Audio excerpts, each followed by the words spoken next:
le Deputy Prime Minister, nos collègues ministres, PPS, les membres de l'Assemblée nationale, le maire de Cattlebone, le Regional Health Director de l'hôpital Victoria, le représentant de l'Organisation mondiale de la santé, les personnels soignants et non soignants de l'hôpital Victoria, distingués invités, Madame, Messieurs, bon après-midi. Il fait moi un très grand plaisir pour venir participer ensemble avec eux à la célébration centenaire de l'hôpital Victoria. Ça, l'hôpital-là, c'est une institution nationale qui finit faire et qui peut continuer à faire la fierté de nos systèmes de la santé publique. Parce que maintenant, pendant un siècle, l'hôpital Victoria finit accomplir sa mission très bien. Et vous besoin dire qu'il mérite sa réputation-là grâce à l'effort de tout le personnel, qu'il y a des médecins, des infirmiers, des personnel non soignant, qui là, mais nous avons une pensée spéciale aussi pour tout ceux qui font le travail dans les années qui n'est plus avec nous, mais qui donnent toute l'attention, tous les efforts qui besoin. Donc, pour construire, pour faire sa réputation-là pour l'hôpital Victoria. Aujourd'hui, comment nous trouver, et avec tout ce que le ministre Kailesh Jagapal vient de dire, l'hôpital peut offrir un service de qualité. Il y a une capacité aussi pour être capable d'adapter à une situation, surtout quand nous faisons témoigne d'une crise sanitaire. Et là, vous besoin dire qu'il y a une nouvelle situation qui peut développer. Nous avons, encore une fois, nous avons un service de santé pour bien adapter eux. Comme vous finissez écoute, et le ministre, et surtout sa petite vidéo que le Regional Health Director, tu peux causer, la demande aux services de santé peut augmenter. Nous, sa quantité de monde qui m'entendait qui gagne soin tous les mois, les viennent pratiquement impossible pour pouvoir répondre à l'appel quand si nous gardons même structure et si nous gardons même quantité personnelle. Donc, avec les temps, cette infrastructure-là qui bien servi nous, l'y appeler, si nous bien sûr, si nous sommes plus vivants et si nous les moderniser, si nous les offrir service qui bizarre à la population, l'y appeler à un changement. C'est pourquoi le gouvernement nous déjà décide pour lancer un master plan pour nous capables d'agrandir et moderniser l'hôpital Victoria. Nouveau hôpital dans nos conceptions, pour inclure un service comme pédiatrie, dermatologie, oncologie et addictologie, un soin ayurvédique, qui peut prendre une grande importance, une salle d'opération encore plus moderne, radiologie, dialyse, qui m'a besoin de dire malheureusement, parce qu'il y a un côté livré qui le gouvernement fait ses efforts, nous peut acheter plus l'appareil, nous sommes capables de répondre à l'attente de la population. De l'autre côté, il fait vraiment bien triste.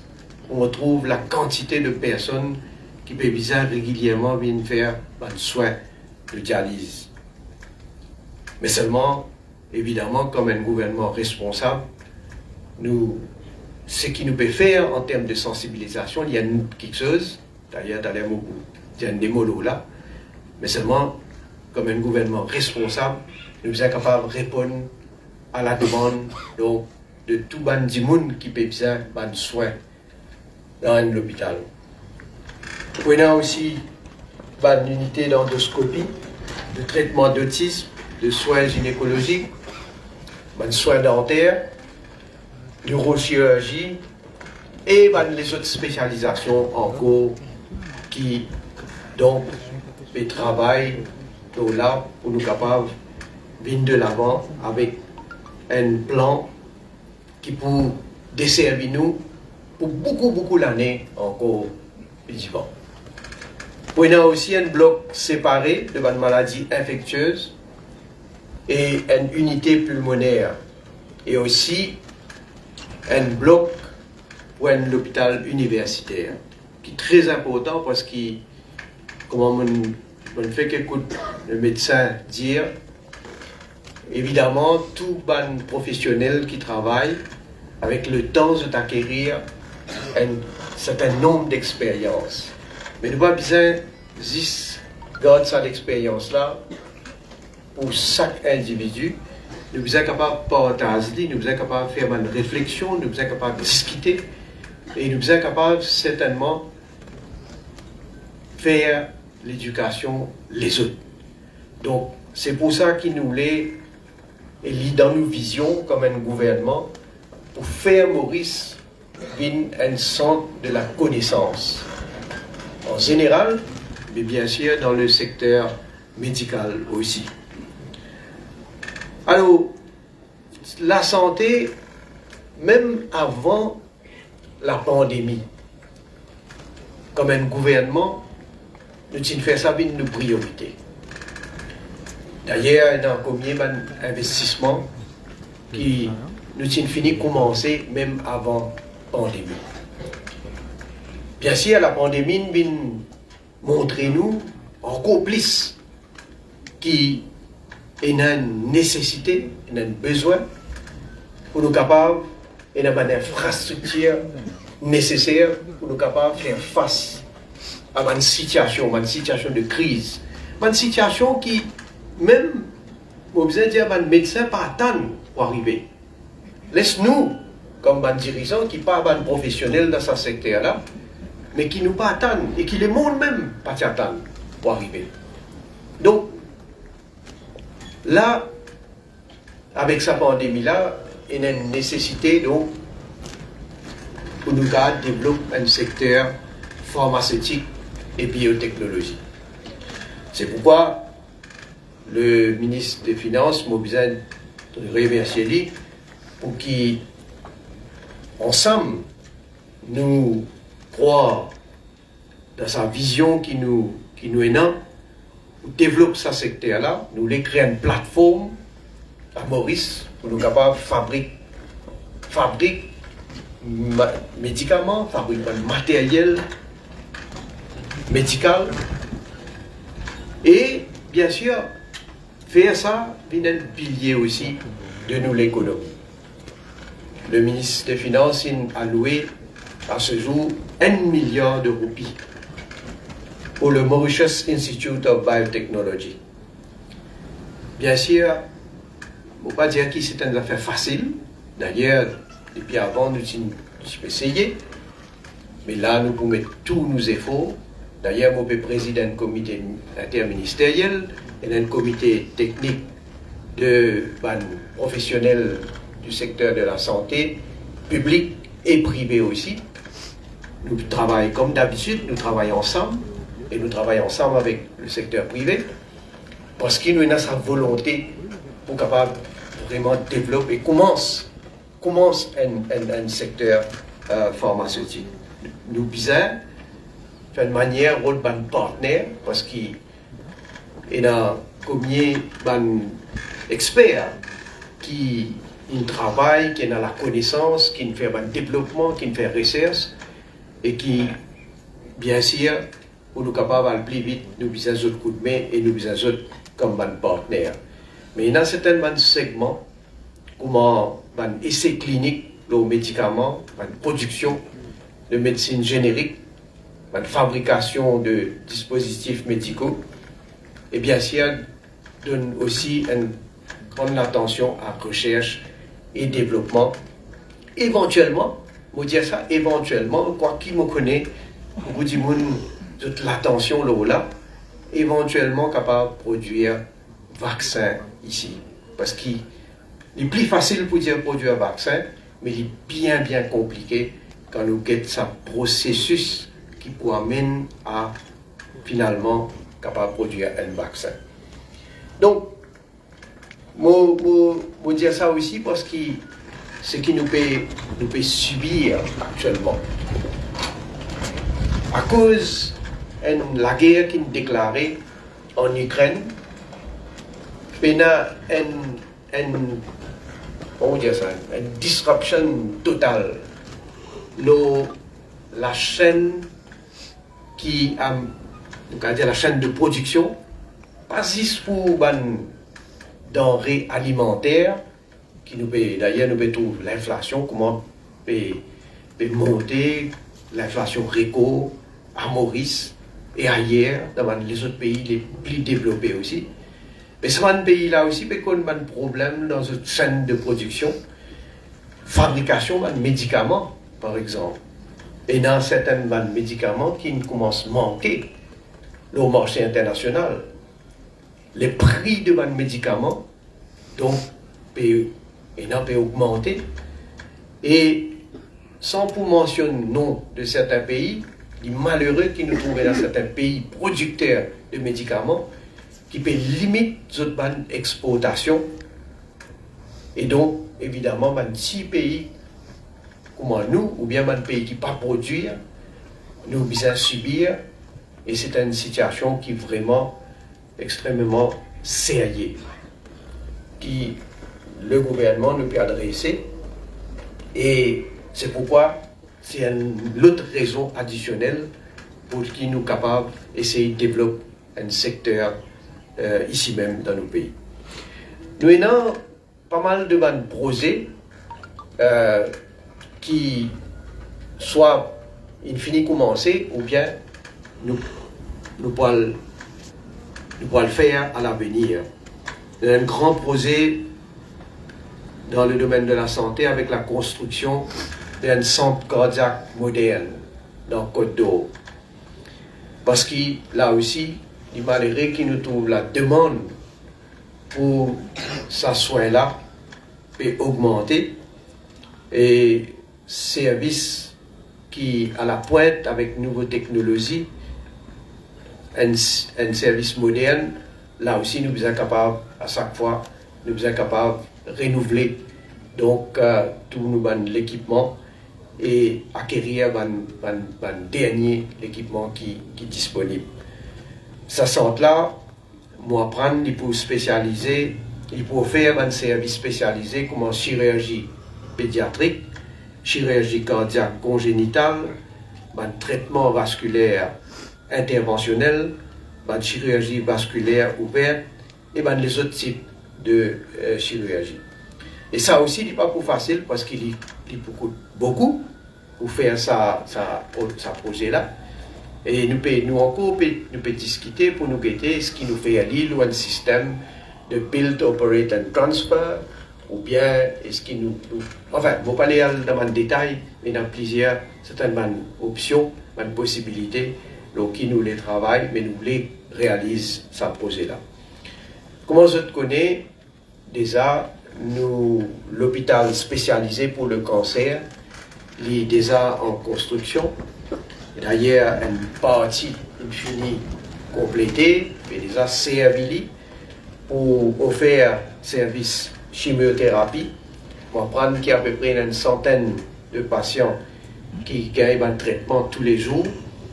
Et à partir de l'année prochaine, donc, l'équipement, vous souhaitez que tout l'équipement soit en place et donc l'hôpital pour capable de fonctionner à plein régime.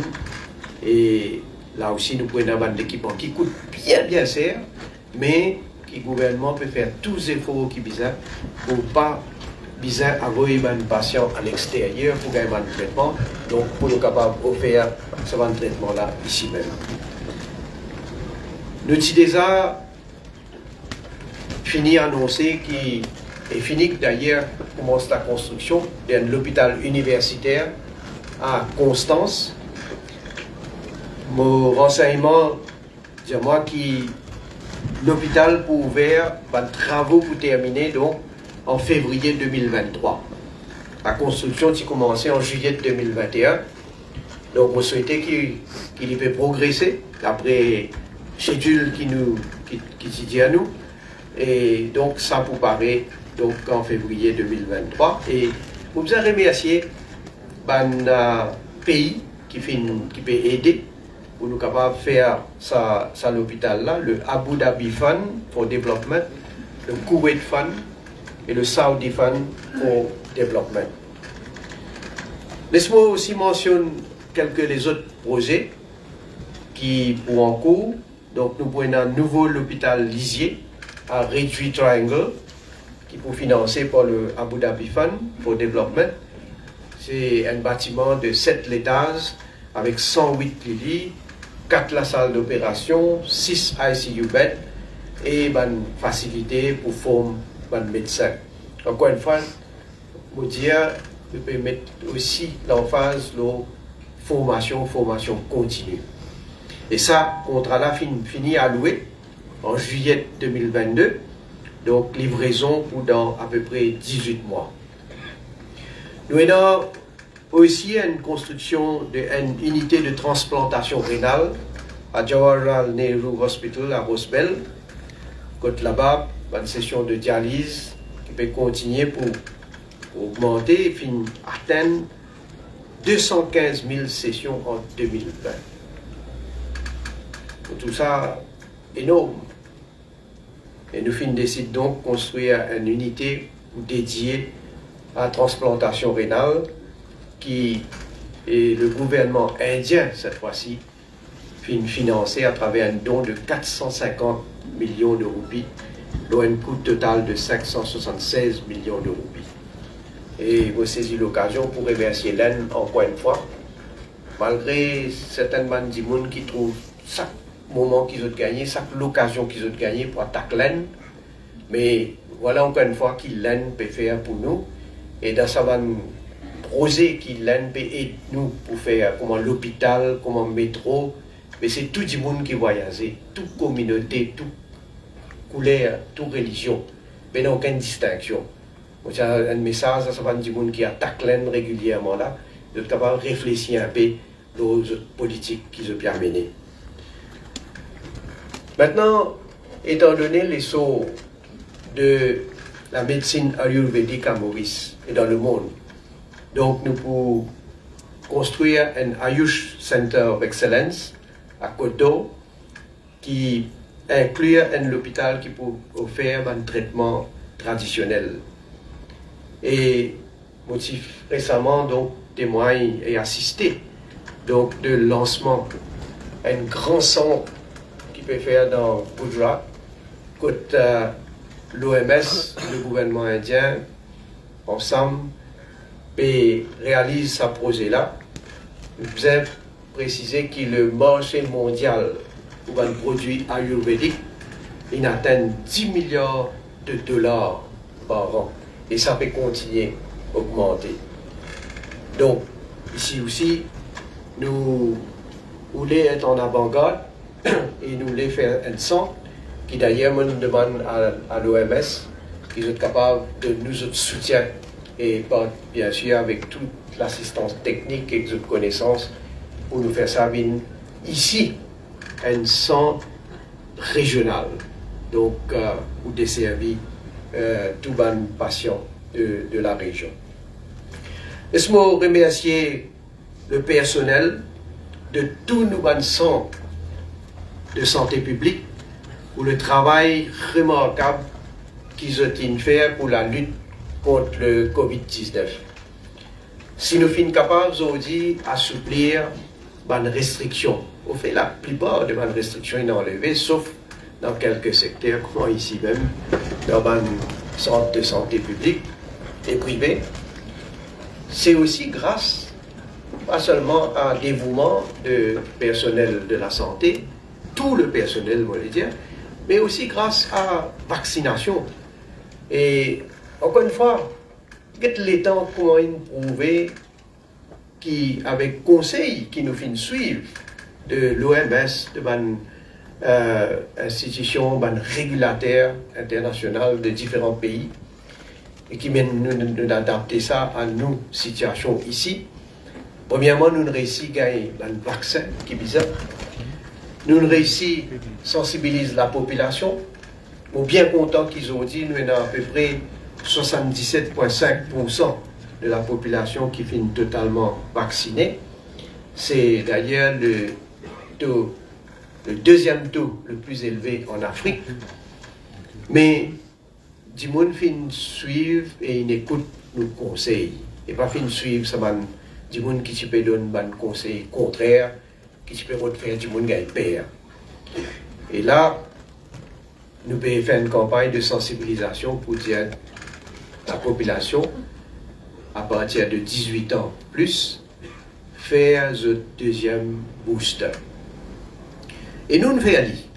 Pareil comme quelqu'un qui dit tout à l'heure, nous lead by example. Et moi, j'ai envie que moi, mon collègue ministre, sans qui nous fait le vaccin, ou qui donne publicité, pour trouver qui, quand nous donnons un conseil, mais nous faire ce qui nous-mêmes nous conseillent du monde. Et moi, bien content qu'ils m'ont fait aller. Donc, le vaccin, même en fit, en forme, heureusement. Et donc, mais seulement une protection additionnelle. Surtout, il y a des gens qui sont âgés, il y a des gens qui déjà ont une comorbidité, c'est crucial qu'ils fait à ce vaccin-là. Et il est recommandé pour tous les autres aussi. Alors, je souhaite qu'ils ne pas prendre aucun risque parce qu'ils connaissent, malgré le fait qu'ils ont dit un cas grave de Covid finit bien diminué. Malgré le fait que le taux de mortalité de Covid finit bien diminué. Mais nous toujours ayons quelques personnes qui continuent de décéder avec le Covid. Et mon parti Oulé trouve personne dans la population parce qu'il n'a pas fini de faire un vaccin ou bien il n'a pas une grande précaution qui bizarre, il trouve lui dans sa situation. Il est là, il est trop tard. Il est là, nous pour regretter qu'il nous finit imprudent. D'ailleurs, vous connaissez quand nous donne conseil, même parfois du monde qui est supposé réfléchir, on ne pas les mentionner aucun cas en particulier, mais nous connaissons du monde pas suivre conseil, ils pensaient qu'ils connaissent un petit peu plus. À cause de faire la médecine, peut-être, je connais un petit peu plus. Mais qu'est-ce qui me finit d'arriver? Et tu manquais, perdu la vie. Seulement, en tout cas, nous, comme un gouvernement, et moi, comme Premier ministre, nous sommes toujours là pour aider qui que ce soit, pour capable sauver la vie du monde, pour capable protéger la santé de nos populations. Alors, nous, je vais dire maintenant quelques mots, ce qui nous peut le faire aussi aujourd'hui, à part de célébration 100 ans. Nous vous lance le survey qui finit de faire une maladie non transmissible. Le rapport pour lancer officiellement aujourd'hui. Je vais dire, je vais bien encourager. Je vais bien encourager par le résultat de ce rapport-là. Parce que, juste pour donner quelques indicateurs, le taux de prévalence de diabète finit baisser de 22,9% en 2015 à 19,9% en 2021. Le taux de prévalence d'hypertension, finit stabilisé. Il est 27,3% en 2015 et il est 27,2% en 2021. Du monde fin moins parce qu'il tabagisme fin baissé à 18,1% en 2021 alors qu'il était 19,3% en 2015. Et il n'y a plus beaucoup de Mauriciens qui pratiquent l'exercice physique, je vous dis. Le pourcentage d'adultes qui fait l'exercice physique vient augmenter de 23,7% à 40,2% en 2021. Donc, une maladie chronique arrête de progression, premièrement, mais comment nous pouvons trouver dans plusieurs cas, baisser. Et ça donne moi une satisfaction personnelle. Qui fait? Parce que les malheureux qui, pendant des années, nous avons une bonne partie de nos populations pas prendre conscience de l'importance d'une activité physique. Bon, pas nécessairement besoin de blâmer du monde, parce que nous grandissons, nous évoluons, peut-être dans l'environnement, que nous pas pensons à l'importance. Mais quand nous pouvons justement qui va un problème que la population peut faire face, qui ça va une maladie là été, et qui nous capable, dans beaucoup de cas, facilement éviter. Donc, mon gouvernement, nous finissons faire ça avec une priorité. Nous dire, nous lancer une politique d'activité physique et de sport. Nous pas faire comme ça, hein. Nous finissons un consultant qui travaille, nous finissons un expert qui travaille là. Il donne nous un rapport, il donne nous un plan stratégique. Nous finissons adopter ce plan-là, nous finissons lancer nos campagnes, et peut-être si du monde qui t'aime moi, écoute-moi causer régulièrement dans plusieurs discours qu'ils m'ont fait moi un devoir pour chaque fois cause l'importance de l'activité physique et de sport. Et pour continuer à faire ça, parce que quand nous adoptons une pratique pareille, avec les temps, c'est bon pour nous-mêmes, personnellement. Mon cas, de ça, d'expérience, nous pouvons sentir nous bien dans nos peau, nous pouvons sentir nous en forme, nous pouvons performants, nous pouvons productifs. Nous pouvons faire aussi, pas seulement nous-mêmes, nous pouvons contents, nous pouvons faire nous, la famille, nous pouvons faire nos bonnes camarades, nous pouvons faire nous l'environnement content aussi. Parce que quand nous jouissons d'une bonne santé, mais moi toujours dire qu'il n'y a rien qui est plus précieux que ça. C'est même plus grand atout qui nous capable dans ça.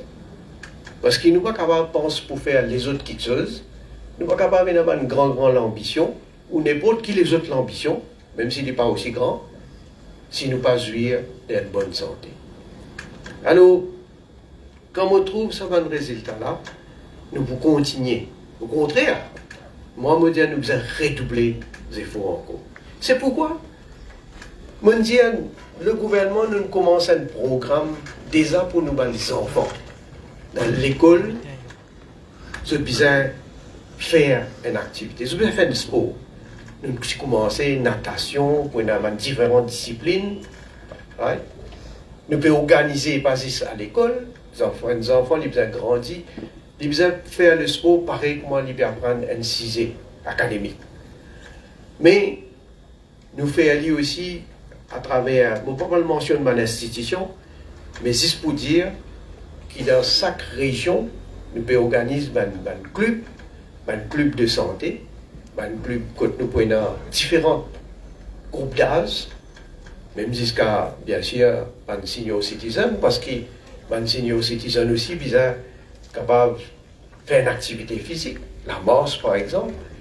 Et donc, si nous continuons comme ça, moi, je suis convaincu que nous pouvons jouir d'un mode de vie qui est sain. Nous pouvons aussi capables de diminuer le budget de la santé, parce qu'il y a moins de monde qui peut une rôle de service dans une institution de santé publique et privée. Mais bien, ça, Et nous aussi, nous, alimentation. Alors, ça aussi, moi, je peux dire, nous devons prendre conscience de la diète qui est balancée, qui est correcte, et ne pas faire négligent, parce que parfois, et me dire ça surtout pour un professionnel, parce que quand nous pas gagner le temps, nous disons, nous mangeons des affaires vite, des affaires, on appelle ça fast food. Donc, l'alimentation aussi est très très important. Ce qui nous besoin de contrôler, nous besoin d'une discipline, et de l'autre côté, ce qui nous mange, nous sommes capables de dépenser aussi. Après, bien sûr, il y a cigarettes, l'alcool, il y a des affaires qui sont totalement négatives, pas bon du tout. Alors, on va dire plus que ça, parce que je crois que tout le monde est conscient. Même ceux qui m'ont filmé aussi, ils sont conscients, mais je ne sais pas qui fait les autres faire, parce qu'ils mettent poison dans les écoles, ils ont besoin de dépenser l'argent pour faire ça. Hein? Donc, contre la population pour continuer à réfléchir sur ce sujet là et continuer à faire des choses qui nous capables d'améliorer nos propres la vie. Parce que, moi, toujours dire, nous, la santé, l'idée nous l'a mis ça. Et ce qui nous peut faire, si nous faisons bien, nous pouvons avoir un bon résultat. Si nous mal faisons, ben, c'est nous qui pouvons le regretter plus tard. Alors, avant de terminer, je souhaite encore une fois un joyeux 100e anniversaire à l'hôpital Victoria et sur l'équipe actuelle, l'équipe exceptionnelle qui peut accomplir un travail immense pour nous, pour toute la population mauricienne. Merci pour votre attention. Merci, Monsieur le Premier ministre. Bodimandou reste sur place sur l'estrade pour lancement d'un e-magazine souvenir pour les